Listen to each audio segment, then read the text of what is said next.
Hi friends, నేను మీ Lahari. Welcome to our channel Lahari creations. ఎవరైతే మన ఛానల్ని సబ్స్క్రైబ్ చేసుకోలేదో, ఎవరైతే మన ఛానల్ని కొత్తగా చూస్తున్నారో సబ్స్క్రైబ్ చేసి సపోర్ట్ చేయండి. పక్కనే ఉన్న బెల్ ఐకాన్ని క్లిక్ చేసి పెట్టుకోండి. నేను వీడియో పోస్ట్ చేయగానే నోటిఫికేషన్ వచ్చేస్తుంది.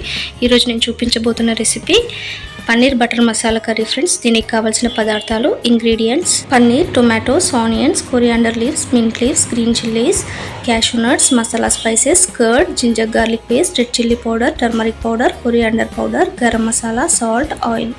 ముందుగా 4 టమాటోలు శుభ్రంగా కడుక్కొని తీసుకొని కట్ చేసి పెట్టుకోండి ఇలా. అలాగే 2 మీడియం సైజు ఆనియన్స్ తీసుకొని ఇలా కట్ చేసి పెట్టుకోండి. అలాగే కొద్దిగా పుదీనా, కొద్దిగా కొత్తిమీర తీసి పక్కన పెట్టుకోండి. ఇది పన్నీర్ వచ్చేసి బయట కొనుక్కుందనమాట. ఇంట్లో కూడా ప్రిపేర్ చేసుకోవచ్చు మనం పన్నీర్. ఆ వీడియో కూడా మన ఛానల్లో ఉంది, ఒకసారి చూడండి ఇంట్లో ఎలా పన్నీర్ తయారు చేసుకోవాలో. ఇలా పన్నీర్ తీసుకొని మనకు నచ్చిన విధంగా కట్ చేసుకోవాలి. ఇలా క్యూబ్స్ షేప్లో ఇలా చిన్న చిన్న ముక్కలుగా కట్ చేసుకోవాలి. ఈ విధంగా ఉండాలన్నమాట, మరి పెద్దగా కాకుండా ఈ విధంగా ఉంటే చాలా బాగుంటుంది కర్రీ అనేది. ఇలా అన్ని ముక్కలు కట్ చేసుకొని పక్కన పెట్టుకోండి. ఇప్పుడు కడాయి పెట్టుకొని 1 స్పూన్ ఆయిల్ వేసుకోండి. ఆయిల్ వేసేసి మీడియం ఫ్లేమ్ పెట్టేసుకొని మనం పన్నీర్ ముక్కలు అనేవి వేసేసుకోవాలి. వేసేసుకొని వేయించుకోవాలి. గోల్డెన్ బ్రౌన్ కలర్ వచ్చేంత వరకు వేయించుకోండి. వీటిని మీరు కొన్ని వేయించుకున్నా సరే పన్నీర్ ముక్కలు, లేదా మొత్తంగా ఇలా వేయించుకున్నా సరే గోల్డెన్ బ్రౌన్ కలర్ వచ్చేంత వరకు వేయించుకోవాలి. లైట్ గోల్డెన్ బ్రౌన్ కలర్ రావాలి, మరీ ఎక్కువగా కాకుండా. చూడండి ఈ విధంగా వస్తే చాలు. తీసుకొని పక్కన పెట్టేసుకోండి. ఇప్పుడు కాజులు తీసుకోవాలి. కాజులు వచ్చేసి 15 నుంచి 20 తీసుకోండి. ఇలా తీసేసుకొని మీడియం ఫ్లేమ్లో వేయించుకోండి. 2 నిమిషాల పాటు వేయించుకొని ఉల్లిపాయ ముక్కలు వేసేసుకోండి. సన్నగా తరిగిన ఉల్లిపాయ ముక్కలు తీసుకొని ఇలా వేసేసుకోండి. వీటిని కూడా ఫ్రై చేసేసుకోవాలి. ఇలా ఫ్రై చేసేసుకొని ఇప్పుడు ఇవి కూడా కొద్దిగా ఫ్రై అయిన తర్వాత దీంట్లోకి మనం కట్ చేసి పెట్టుకున్న పుదీనా అలాగే కొత్తిమీర వేసేసుకోవాలి. ఇలా వేసేసుకొని వీటిని కూడా లైట్గా ఫ్రై చేసేసుకోండి. మీడియం ఫ్లేమ్ పెట్టేసుకొని చూడండి ఈ విధంగా ఫ్రై చేసుకొని, మరీ ఎక్కువగా ఫ్రై కావాల్సిన అవసరం లేదు. ఇప్పుడు దీంట్లోకి అల్లం వెల్లుల్లి పేస్ట్ వేసుకోండి. 1 టేబుల్ స్పూన్ అల్లం వెల్లుల్లి పేస్ట్ వేసుకొని పచ్చివాసన పోయేంత వరకు ఇలా వేయించుకోండి. ఇలా కొద్దిగా ఫ్రై అయిన తర్వాత ఇప్పుడు దీంట్లోకి మనం కట్ చేసి పెట్టుకున్న టమాటో ముక్కలు వేసేసుకోవాలి. ఈ టమాటో ముక్కలు వేసేసుకొని వీటిని కూడా ఒకసారి ఇలా కలుపుకోండి. మీడియం ఫ్లేమ్ పైన లైట్గా వీటిని కూడా ఫ్రై చేసుకోవాలి. చూడండి ఈ విధంగా నెమ్మదిగా కలుపుకుంటూ ఫ్రై చేసుకోవాలి. చూడండి టమాటో కూడా మగ్గిపోయింది. ఇలా లైట్గా మగ్గిపోతే చాలన్నమాట. ఇప్పుడు ఇదంతా మనం మిక్సీ జార్లో తీసుకొని పక్కన పెట్టుకోవాలి, చల్లారనివ్వాలి వీటిని. ఇప్పుడు ఒక చిన్న కప్ పెరుగు తీసేసుకొని ఒక బౌల్లో వేసేసుకోండి.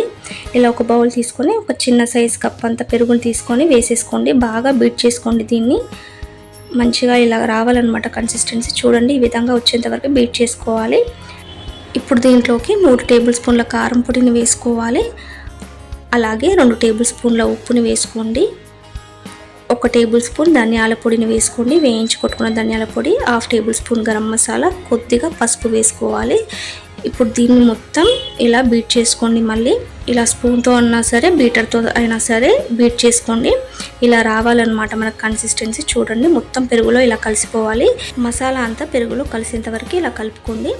ఇప్పుడు పక్కనే పెట్టుకున్న ఆనియన్స్, టమాటో చల్లారపడ్డాయి కదా, ఇవి మిక్సీ జార్లో వేసేసుకొని గ్రైండ్ చేసుకోవాలి. చూడండి మనకి ఈ విధంగా వస్తుందన్నమాట మిక్చర్ అనేది. టొమాటో, ఆనియన్, కాజు పేస్ట్ ఇలా వస్తుంది. ఇప్పుడు బటర్ తీసుకోండి. మీరు ఏ కంపెనీ బటర్ అయినా తీసుకోండి. ఇలా కడాయి పెట్టేసుకొని 2 టేబుల్ స్పూన్ బటర్ వేసుకోవాలి. ఇలా బటర్ మొత్తం కరిగిన తర్వాత మనం మసాలా స్పైసెస్ అన్నీ వేసుకోవాలి. షాజీరా, చెక్క, లవంగా, ఇలాచి, బగారా ఆకు ఇలా వేసేసుకొని వీటిని మంచిగా ఫ్రై చేసుకోండి మీడియం ఫ్లేమ్లో. అలాగే 1 స్పూన్ ఆయిల్ వేసుకోవాలి. మనం ముందు బటర్ మాత్రమే వేసుకున్నాము, ఆయిల్ వేసుకోలేదు కాబట్టి ఇప్పుడు ఒక 1 స్పూన్ ఆయిల్ వేసుకోవాలి. వేసుకున్న తర్వాత ఇలా కొద్దిగా ఇవి వేగగానే మనం ముందుగా గ్రైండ్ చేసి పక్కన పెట్టుకున్నాం కదా టమాటో, ఆనియన్స్ అండ్ కాజు పేస్ట్, అది వేసేసుకోవాలి. ఇలా మొత్తం పేస్ట్ వేసేసుకొని మీడియం ఫ్లేమ్ పైన ఇది కుక్ చేసుకోవాలన్నమాట. ఇలా కలుపుతూ కుక్ చేసుకోవాలి. హై ఫ్లేమ్ పెట్టొద్దు, అడుగంటిపోతుంది.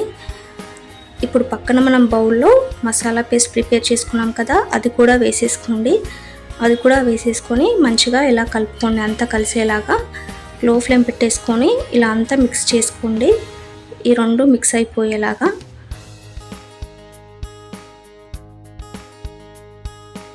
ఇప్పుడు మిక్సీ జార్లో కొద్దిగా వాటర్ పోసుకోండి. అలాగే మసాలా ప్రిపేర్ చేసుకున్నాం కదా, దీంట్లో కూడా కొద్దిగా వాటర్ పోసుకొని దీన్ని మొత్తం మంచిగా ఇలా మిక్స్ చేసేసుకొని వాటర్ని అంతా కూడా పోసేసుకోవాలి. దీంట్లో ఒక్క స్మాల్ గ్లాస్ అన్ని వాటర్ పోసుకుంటే సరిపోతుంది. ఇలా పోసేసుకొని దీన్ని బాగా కలుపుకోండి. లో ఫ్లేమ్ పెట్టేసుకొని కలుపుకోండి. ఇలా కలుపుకుంటూనే 5 నిమిషాలు కుక్ చేసుకోండి. ఇలా కొద్దిగా కుక్ చేసుకున్న తర్వాత మనం పక్కన పన్నీర్ ముక్కలు ఫ్రై చేసి పెట్టుకున్నాం కదా, వాటిని వేసేసుకోవాలి. మొత్తం పన్నీర్ ముక్కలు వేసేసుకోండి.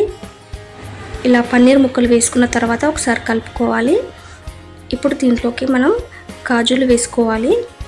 ఫ్రై చేసిన కాజులు కాకుండా పచ్చి కాజులే వేసుకున్నాను. అలాగే పచ్చిమిర్చి కూడా వేసుకోండి. ఒక 5 పచ్చిమిర్చి తీసుకొని ఇలా మధ్యలోకి కట్ చేసేసుకొని వేసేసుకోండి. లాస్ట్కి బటర్ యాడ్ చేసుకోవాలి. ఇలా బటర్ యాడ్ చేసుకోవడం వల్ల మంచి టేస్ట్ వస్తుంది. లాస్ట్లో ఫైనల్గా ఇలా బటర్ యాడ్ చేసేసుకొని ఒక్కసారి కలుపుకోండి. ఇలా మొత్తం బటర్ కరిగేలాగా ఇలా కలుపుకున్న తర్వాత కొద్దిసేపు కుక్ చేసుకోవాలి. ఒక 5 నిమిషాలు పాటు కుక్ చేసేసుకోండి.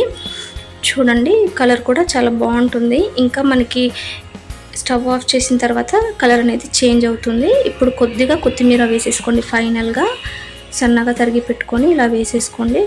వేసుకొని ఒక్కసారి కలుపుకోండి. అంతే, ఇంకా మన పన్నీర్ కర్రీ అనేది రెడీ అయిపోయినట్టే. Paneer butter masala curry ready అయిపోయినట్టే.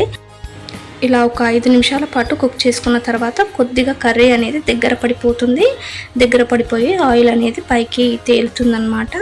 ఇంకా అప్పుడు స్టవ్ ఆఫ్ చేసేసుకోండి. మన కర్రీ అనేది రెడీ అయిపోయినట్టే. చూడండి ఆయిల్ అంతా మెల్లిగా పైకి తేలుతుంది. ఇంకా కర్రీ కూడా దగ్గర పడిపోయింది. ఈ విధంగా చాలా సింపుల్గా పన్నీర్ బటర్ మసాలా కర్రీ ఇంట్లోనే ప్రిపేర్ చేసుకోవచ్చు. చాలా మంచి టేస్ట్ వస్తుంది. మీరు కూడా తప్పకుండా ఈ విధంగా ట్రై చేసి రెసిపీ ఎలా వచ్చిందో నా కమెంట్ సెక్షన్లో కమెంట్ చేయండి. మరొక మంచి వీడియోతో మీ ముందుంటాను. ఈ వీడియో మీకు నచ్చింది అనుకుంటున్నాను.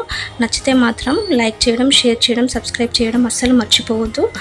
మరొక మంచి వీడియోతో మీ ముందుంటాను. అంతవరకు సెలవు. Tata, bye bye. Thanks for watching. Please like, share and subscribe.